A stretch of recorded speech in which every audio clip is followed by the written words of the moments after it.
السلام عليكم يا جماعة. ان شاء الله معانا حلقة النهاردة، حلقة جديدة وحلقة مهمة زي ما تعودنا معاكم.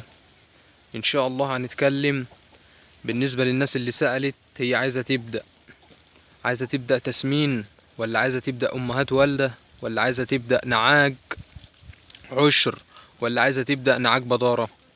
ان شاء الله دي كلها مواضيع مهمة ومواضيع لازم حضرتك تبقى انت عندك دراية بيها لو انت حضرتك لسه هتبدأ، عشان خاطر ربنا يكرمك وتعرف انت هتشتغل ازاي. ما تبدأش كده وخلاص. الشغل الصح دايما بتبقى من البداية الصح.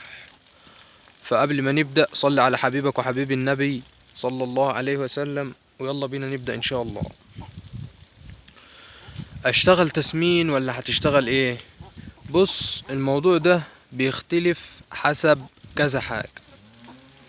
بالنسبة للتسمين، للناس اللي هتشتغل تسمين، حضرتك ما عندكش أرض وعندك مثلا المكان ده عبارة عن أوضة 4x4، 3x3، وانت حابب الموضوع وحابب المجال وحابب اللي انت تبدأ، يبقى موضوع التسمين بالنسبة ليك ممتاز طالما انت ما عندكش أرض. طيب انا عندي الأوضة هعمل فيها ايه؟ ومعايا مبلغ مثلا وليكن 50,000، والله هروح اجيب لي 5 خرفان، وليكن الخروف ب6000، 6000 ونص، واجيب لهم طنه 200 علف ولا حاجة، ولا طن علف. الخامس طبعا الخروف هنضرب له كيلو علف في الدورة في اليوم، فانا مش عايز اخص في تفاصيل كتير يعني. بس طبعا هجيب له العلف بتاعه، واجيب له الدريس بتاعه، واجيب له الحاجة بتاعته. وهو طبعا هيتكلم اللي هو ايه، مش هيحتاج ارض، مش محتاج اللي هو يبقى فيه ارض عشان خاطر ياكل خضرة، ياكل برسيم، ياكل ضراوة. هو خروف التسمين عايز الوجبة بتاعته الصبح شوية العلف، مع طبعا بجانب بجانب الفاصوليا، تبن الفاصوليا او تبن الفول وطبعا افضل مادة ملقى اللي هو الدريس الحجازي. هحط ال5 خرفان في الأوضة ولا ال10 خرفان حسب مقدرتي وحسب فلوسي، وهوكلهم الصبح واخر النهار. ده بالنسبة لو انت معاك فلوس وحابب المجال وما عندكش ارض وما عندكش غير مكان. طيب انا مش حابب التسمين وما عنديش خلفية عن التسمين وكده، هجيب ايه؟ اجيب نعجات بدارة، ولا اجيب عشر، ولا اجيب والد؟ والله كل حاجة بسعرها. يعني انت مثلا لو اتكلمنا في النعجة الوالدة النهاردة، النعجة الوالدة هتبقى معاك مثلا من 12,000 حسب ولدها، هي والدة واحد ولا والدة اتنين، وحسب سقو النعجة. فدي كلها حاجات بتفرق. بس طبعا ما فضلكش اللي انت تجيب نعجة عشر وعيالها يكونوا لسه صغيرين، لان الصغيرين دول طبعا ما عدوش مرحلة الخطر، لسه في مرحلة الخطر، ممكن يجي لهم اسهال، ممكن يجي لهم اي حاجة. فايه يسهلوا منك، ولو واحد مات منك ولا حاجة هيبقى بخسارة عليك. فطبعا افضل لك اللي انت تجيب، لو هتجيب نعاج والدة، تجيب النعاج تكون اللي ورا منها مفطوم، او ايه، او على وش فطام، اللي هو عمر مثلا 3 شهور. 3 شهور ان شاء الله يكون عدى مرحلة الخطر. بس الموضوع ده طبعا هتحتاج اللي انت يكون عندك ارض. النعاج الوالدة ديت برضو هتحتاج اللي هي تاكل مثلا عرش الفول، هتحتاج اللي هي تاكل قش اللي هو عرش البصل، الحاجات دي كلها. وطبعا النعاج اللي لسه والدة ديت بتحتاج علف مركز، اللي هو لسه والد ده يحتاج علف مركز عشان خاطر النعجة تقدر تضر اللبن، تقدر ترضع عيالها سواء واحد او اتنين، فلازم يكون في علف مركز. طيب بالنسبة للعشر، العشر والله شايف النعجة اللي قدام منك دي نعاج عشر اهي، هي جت بالصدفة لوحدها، دي عشرة هيت، واللي ورا منها عشر، واللي ورا منها كمان عشر. التلاتة دول الاولانيين دولت يعني ما شاء الله عشرهم. ديت نعاج ممكن حضرتك تجيبها وتبدأ بيها. بس طبعا العشر بتاع الغنم ما بيبانش غير بعد يمكن 3 شهور ولا حاجة. يعني ما ينفعش تروح واحد يضحك عليك عشان ما يضحكش عليك وتجيب حاجة على اساس اللي هي عشر بسعر العشر وتطلع مش عشر. فدي حاجة انا ما بفضلها لكش لو انت لسه مبتدئ، غير بقى لو هتعمل سونار وهيبقى مثلا بالنسبة لك ممكن يكون حوار وما تعملش والكلام ده كله.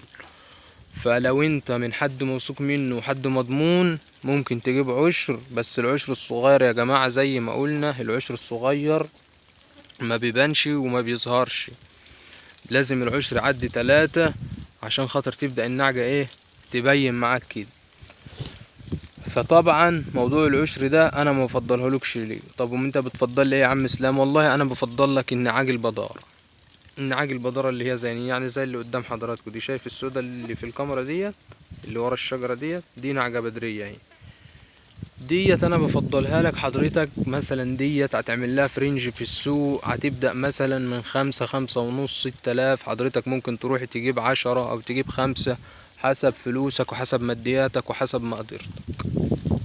طب ماشي، انا جبتهم هشتغل معاهم ازاي يا عم اسلام؟ ولا هعمل بيهم ايه؟ ولا هسوي ايه؟ طبعا لو انت لسه جايب كده في الاول او هتبتدي مشروع، يعني يا ريت لو هتجيب مثلا 10، ال10 دول طبعا هيحتاجوا في وسطهم كبش. لان انت مش عشان تروح تودي النعجة الغنامة النهاردة ويقول لك الاسبوع ب500 جنيه والاسبوع ب700 جنيه ومش عارف ايه، انت لو ضربت في ال10 فانت هتلاقي معاك تكلفة عالية. فطبعا النعاج اللي هي البدارة ديت اللي هي لسه معشرتش، اللي على وش عشر ديت، ان شاء الله تقعد عندك شهرين 3 4 ربنا يكرمها وتعشر. نعاج محترم. انت حضرتك هتجيب لهم كبش في وسطهم، كبش طلوقة. وطبعا يا جماعة الطلوقة ده لازم تنقيه بمواصفات معينة وبحاجات معينة، لان ده هيبقى اب القطيع عندك. ما تجيبش اي كبش وخلاص، ولا اي حد يضحك عليك باي كبش وخلاص. لازم تجيب كبش محترم. واحنا كنا وريناكم الكبش بتاعنا قبل كده بتاع القطيع، هو هناك اهوت في الصورة، يا رب يكون باين اهوت جنب الرشاش. الكبش بتاع القطيع باينه. فحضرتك دي نعاج زي اللي انا بكلمكم عليها دي، او دي ممكن تكون عشر، بس هي يعني ايه البدارة برضو بتبقى قريبة في جسم دي. فحضرتك هتجيبها. وطبعا النعاج ديت يا جماعة مش هتحتاج ارض. يعني انت لو حضرتك عندك نعاج بدارة من ديت، انت حضرتك مش هتحتاج اللي انت مش هتحتاج علف، لا مؤاخذة.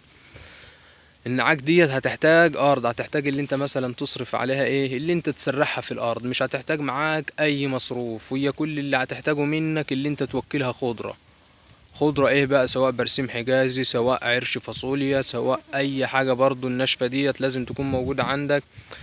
ولو شوية ارض زي اللي انا مسرحهم فيهم دولت، او لو حضرتك جنبك جارك، او لو جنبك مثلا مصرف او مشروع طالع عليه حشيش وجنب منه حشيش. المهم ما تاكلش زبالة يا جماعة برضو، عشان خاطر ايه؟ عشان خاطر الموضوع ده مش كويس وما ينفعش الموضوع ده. فلازم حضرتك يكون عندك تخلي بالك من الزبالة، وتخلي بالك اللي الغنم بتاعتك ما تأذيش حد. طيب انا ال10 نعاج دولت جبتهم وجبت في وسطهم قطيع، وانا عندي مثلا شوية ارض ولا شوية خضرة صغيرين، مش هيحتاجوا منك علف. كل اللي هيحتاجوه زي ما قلنا شوية خضرة. طبعا يا جماعة دي نعجة والدة هي زي ما انتوا شايفين ما شاء الله. اللي ورا منها دي بنتها، اللي ورا منها ديت عشر حوالي دلوقتي بنتها عمر حوالي 5 شهور، بس هي لسه مقصوصة فتحسها باينة صغيرة كده.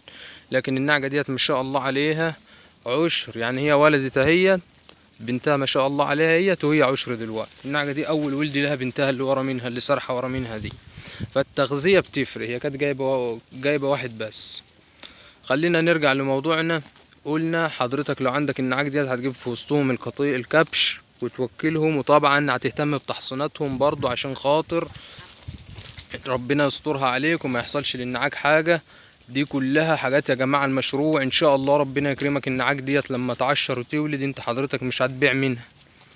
يعني حضرتك لما النعاج ديت ان شاء الله مش هتلف عليها 8 شهور ولا 9 شهور، والنعاج دي كلها هتلاقيها ولدت معاك.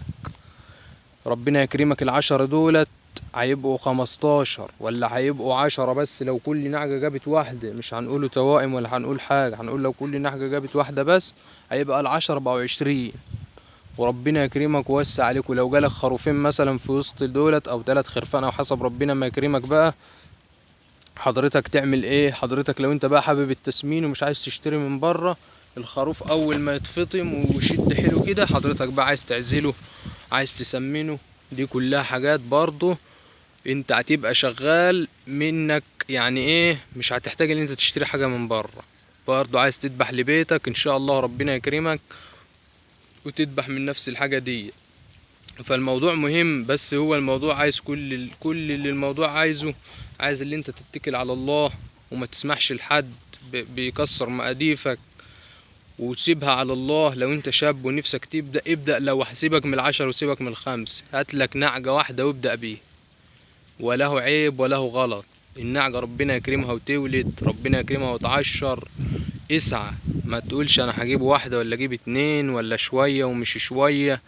اسعى وسيبها على الله، وما يهمكش اي حاجة، واي حاجة تحتاجها مني في الليل قبل النهار انا موجود. انا شاب زي اللي بيسمعني، او يمكن في بعض سن اللي بيسمعني، وكلنا بدأنا من الصفر، وكلنا ما كانش حيلتنا حاجة. وربنا يا رب وسع علينا وعليكم، ووسع على كل الناس، وكلنا بنتعلم من بعض، وكلنا بنفيد بعض. الموضوع كويس يا جماعة، والموضوع مهم. اللي حضرتك تبدأ بجانب شغلك. انا ما بقولكش تروح تجيب 5 نعجات ولا 2 ولا 10 وهتقعد عليهم. انت حضرتك موظف في مصلحة حكومية، انت حضرتك موظف في بنك، حضرتك موظف في مصنع. شوف انت حضرتك موظف في ايه، وهدي جنب شغلك. لو انت حابب المجال وحابب الموضوع عمره ما كان وحش. اي حاجة عاينة لك فلوسك، واديك بتساعد. اي حاجة انت بتاخد منها روح، بتاخد منها ثواب. دي روح انت مسؤول عنها، عن اكلها وشربها طبعا. ربنا يا رب يحسب لك ثواب في اكلها وشربها. انه النية لله، يبقى انت ايه، بتفيد دنيتك وبتفيد اخرتك، واديك بتسعى زي ربنا ما قالك اسعى.